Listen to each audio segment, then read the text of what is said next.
Hello बच्चों, आज के वीडियो में आपको हम डिस्कस कर रहे हैं। ये एक क्यूबिक इक्वेशन है, इसके रूट्स निकालना आपको मुश्किल काम है और हम एक वीडियो हमारे पास पड़ा हुआ है, देखो हम अपलोड कर देंगे, जहां हमने इसको सॉल्व किया हुआ है कभी। ये ग्रेटेस्ट इंटीजर फ्रैक्शनल पार्ट, इसके रूट्स x1, x2, x3 हैं। तो हमने पूछ दिया है कि फ्रैक्शनल पार्ट x1 और तीनों में फ्रैक्शनल पार्ट्स का सम बता दो, ग्रेटेस्ट इंटीजर बता दो, वगैरह वगैरह। साइन कास हमने अप्लाई कर दिया है, वो तो मैथमेटिक्स है। बेसिक चीज़ हमारी कहाँ फंसी हुई है कि ये और ये निकालना, क्योंकि रूट्स का निकालना मुश्किल काम हो गया है। और रूट्स हम निकाल भी जब देंगे किसी वीडियो में, तो आपको जो है उनका फ्रैक्शनल पार्ट निकालना बहुत मुश्किल हो जाएगा, क्योंकि वो इर्रेशनल्स आएंगे। आइए, तो हमने कहा इसको कैलकुलस से चलते हैं। एफ एक्स सपोज किया, एफ डैश एक्स 0 करें, एक्स की वैल्यू -1 +1 सेकेंड डेरिवेटिव। ये -1 पर निगेटिव है तो यहाँ मैक्सिमम होगा और यहाँ मिनिमम हो जाएगा। मैक्सिमम वैल्यू कहाँ पर है? -1 पर, तो -1 अप्लाई करें तो माइनस माइनस क्या हो गए, ये हमारे माइनस है और ये प्लस है, नलीफाइड, प्लस का 3। और 1 पर मिनिमम वैल्यू है तो यहाँ पर ये -1 और ये हमारे पास +1 नलीफाइड, सॉरी 1 लगाएंगे तो 1 + 1 2 और ये -3 तो -1 ये वैल्यू आ जाएगी। और 0 को भी हमने कंसीडर कर लिया है, क्योंकि -1 और 1 जब आप लेफ़्ट से राइट में जाएंगे तो बीच में आपको इन बिटवीन आपको 0 भी पड़ रहा है, तो ओरिजिन पर वैसे भी वैल्यू कहीं भी हो चेक कर लिया करो। तो ये बातें आप समझ गए। अब इससे देखें, यहाँ पर हमको क्लियर हो गया। और एक वीडियो में हमने आपको समझाया हुआ है कि अगर क्यूबिक में मिनिमम मैक्सिमम हमारे अपोजिट साइंस के आ जाते हैं तो 3 रियल रूट्स होते हैं। तो ये रूट्स हमारे तीनों यहाँ पर क्या हैं? ये रियल हैं। देखें, अब इनका ग्राफ बहुत ही आसानी से आप प्लॉट कर सकते हैं। हमने कहा ये हमारे पास ये 0 पर ये वैल्यू इसकी क्या थी? हमने लगाई हुई थी +1, तो +1 कहीं यहाँ पर, ओके। और आ जाइए -1 पर, देखें तो ये -1 थे और ये समवेयर 1 थे। 1 पर कितनी वैल्यू थी? -1, और -1 पर कहीं 3। तो देखो मैक्सिमम ये था, तो यहाँ से ग्राफ आएगा और 0 पर ये 1 होते हुए ऐसे जाएगा। तो देखो ये मैक्सिमम है, मैक्सिमम से ग्राफ ये आते हुए ऐसे होते हुए ये कहीं यूँ चला गया। और इधर देखें दोनों तरफ ये मैक्सिमम का मतलब लेफ़्ट में भी डाउन हो रहे हैं, राइट में भी। मिनिमम का मीनिंग है लेफ़्ट में भी आप राइज कर रहे हैं और राइट में भी राइज कर रहे हैं। बहुत ही अब क्लियर हो गए आप कि दरअसल एक रूट हमने सपोज़ कर दिया कि सपोज़ करो यहाँ पर ये x1 अगर आ गया तो ये कितना आ गया? ये x2 आ गया और ये x3 आ गया। अब एक क्वेश्चन आपको और देना चाहते हैं। ये रूट तो क्लियर हो गया x2, ये दरअसल 1, ये 1 से लेस है, तो ये सपोज़ करो 0 पॉइंट समथिंग होगा, तो इसका फ्रैक्शनल पार्ट क्या होगा? रूट x2 के ही इक्वल हो जाएगा। चलिए, यहाँ तो प्रॉब्लम सॉल्व हो गई। मगर यहाँ देखें ज़रा, ये 1 से 2 के राइट में तो नहीं गए हैं, तो 2 ज़रा देख लेते हैं कि क्या है। तो देखें f2 निकाल दें। f2 को हमने निकाला तो f2 की वैल्यू ये हमारे पास 2³ -3 × 2 + 1, तो ये 8 - 6 तो +2, तो ये क्या आ गया? 3। लीजिए, ये 2 पर जो वैल्यू चली गई है वो 3 चली गई है, तो x3 ऐसे कट किया है तो देखो ये 2, तो यहाँ पर 0 रही है वैल्यू, और ये 2 पर कहीं वैल्यू ये हमारी 3 जा रही है, बहुत ऊपर कहीं इस तरह से ग्राफ जाएगा ये। तो इसका मीनिंग है कि x3 हमारा 2 से लेस है, ओके, और 1 से ग्रेटर है। तो अगर 1 को सब्ट्रैक्ट कर देंगे तो फ्रैक्शनल पार्ट आ जाएगा, ओके। अब इनकी बात देखें ज़रा, ये कट तो किए, मगर ज़रा -2 भी देख लेते हैं, क्योंकि आप जानते हैं ग्रेटेस्ट इंटीजर चेंज होता है, हमको 0 से 1, 1 से 2 ऐसे चलना होता है। तो अब -2 करें तो -2 में क्या हो गए? -8 और +6 देन +1, तो ये क्या हो गए? -1। यानी -2 कहीं आपने अगर लगाया है तो हम सही है, -2 तो ये यहाँ पर कहीं -1 इस तरह से आप आ गए।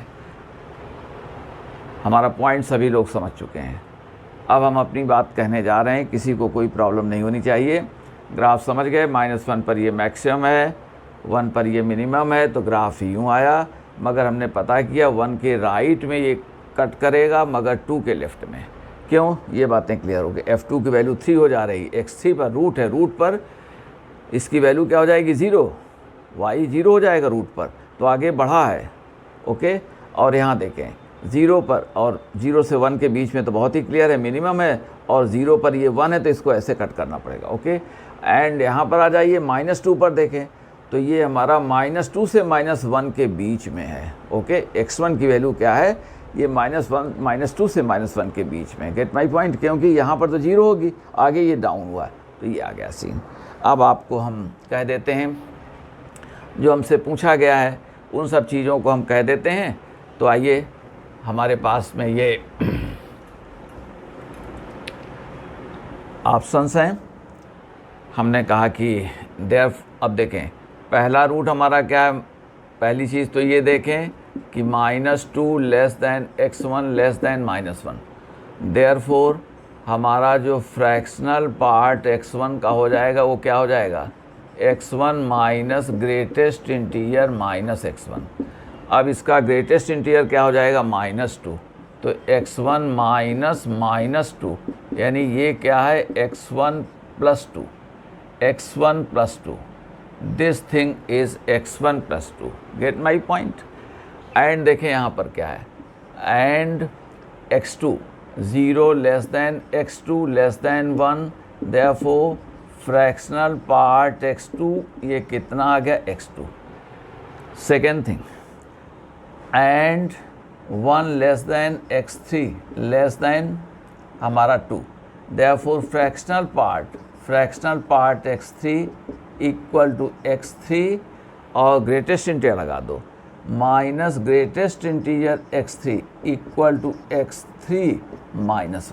Alright, x3 -1। फ्रैक्शनल पार्ट क्या हो जाएगा, फ्रैक्शनल पार्ट क्या होता है आपको अच्छे ढंग से याद भी है और हमें कहने की ज़रूरत नहीं है। तो ये कहीं पर क्या होता है, x minus greatest integer x होता है, रिमेंबर। अब हम सब का सम लिख देते हैं। तो अब हमने कह दिया कि देयरफॉर अब जो पूछी गई हैं बातें वो आंसर्स आपके पास निकलने में कोई परेशानी नहीं है। देयरफॉर दिस, ये तो फॉर्मेलिटी है, x1 + x2 + x3 equal to, अब ये x1 हमारा क्या था, ये कहीं हमने निकाला था, ये था x1 + 2। अगली बात देखें, प्लस x2 क्या था, वो x2 ही था, प्लस नेक्स्ट थिंग देखें x3 -1, तो ये कितने आ गए, ये आ गए x1 + x2 + x3, और देखो +2 -1 तो कितना हो गया +1। रिमेंबर, अब सम ऑफ द रूट्स क्या होता है, -b/a, यानी कोफिशिएंट ऑफ x² अपान कितना हो गया, कोफिशिएंट ऑफ x³। तो कोफिशिएंट ऑफ x² मिसिंग है, तो ये वैल्यू क्या हो जाएगी 0। समझ गए सभी लोग, ये वैल्यू हमारे पास में 0 आ जाएगी। तो 0 + 1 इक्वल टू 1, इक्वल टू हमने कहा -b/a इक्वल टू 0। ओके, यानी -b/a + 1 equal to 0 + 1 equal to 1। Coefficient of x² minus लगाते हो, coefficient of x² upon coefficient of x³, मगर कोफिशिएंट ऑफ x² हमारे पास में क्या है, यहाँ पर मिसिंग है। b की वैल्यू क्या है, 0 है, और a हमारे पास कितना है, a1 है, और ये coefficient of x², coefficient of x²। तो लीजिए, अब इनका सम कितना आ गया, इनका सम आपके पास में 1, ये 1 हमारा आंसर हो गया। तो आप कह सकते हैं कि fractional part x1 + x2 + x3, ये वैल्यू हमारे पास में कितनी आ जाएगी, 1 आ गई। तो पहला आंसर हमारे पास में कितना हो गया, ये 1 आ गया। ओके, तो देयरफॉर x1 + दिस ये 1 आ गया, इतना हमारा इक्वल टू 1। और हमने कहा एंड ग्रेटेस्ट इंटीजर x1, और कुछ नहीं अब इसमें x2 + x3। तो देखो इनका क्या था -2, इनका क्या था 0, और इनका क्या था 1, तो क्या आ गया -1। अब एक हमने कहा था कि sign of this greater than sign of this, इनका साइन इनके साइन से देखो तो साइन 1 आ गया। ये देखो ये साइन 57 डिग्री के आसपास है, साइन 57 डिग्री। और दूसरा क्या था, कास हमने कहा था, कास इसका कहा था, तो ये कास ऑफ क्या आ जाएगा -1 इक्वल टू कास 1। अब 1 रेडियन कितना होता है 57 डिग्री, तो 0 से π/4 तक, in between 0 and π/4 cosine is greater, between π/4 and π/2 sine is greater, तो नेचुरली हमारा ये ग्रेटर हो जाएगा। तो साइन, और ये हमारे पास अप्रॉक्सीमेटली कोसाइन 57 डिग्री, तो ग्रेटर कौन हो गया, साइन ऑफ दिस। तो हमने कह दिया कि देयरफॉर साइन, और इसे भी देख सकते हैं कोसाइन की वैल्यू तकरीबन होगी 1/2 और साइन की डिग्री साइन की वैल्यू √3/2, तो 0.87 ग्रेटर देन 0.5। तो आप कह सकते हैं कि देयरफॉर हमने कहा कि साइन, और ये x1 plus x2 plus x3 this, और ये हमारे पास में ये ग्रेटर आ गया कोसाइन ऑफ ये x1, और ये तो फॉर्मेलिटी है, केवल हमने लिख दिया just to complete my answer, और ये कोई ऐसी बात नहीं। हम समझते हैं कि ये बात आपको अच्छी लगी होगी, तो इसको लाइक भी करें, शेयर भी करें, और चैनल को आगे सब्सक्राइब भी करते जाएं सभी लोग। Thank you all.